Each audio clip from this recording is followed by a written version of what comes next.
Hi, I'm Xavier. I'm an engineer for Tritium, and I'm going to show you how to use a Tritium Veefil RT. So it has a pretty simple HMI on the front, and as we can see right now, it wants us to put the plug into the car with this icon on the left. So just grab it out of the charger. We're going to plug into a CCS car, and we just plug it straight in, and the charger will let you know that you can either change how much you want to charge, and the next thing you do is hit the start button.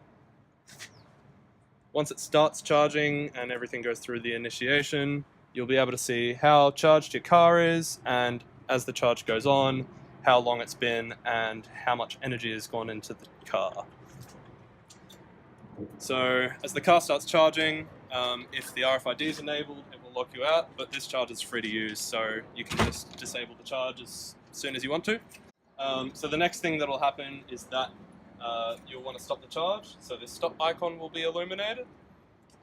When we hit that, the charge session will stop and it will unlock from the car, and you'll be able to return the plug to the holster.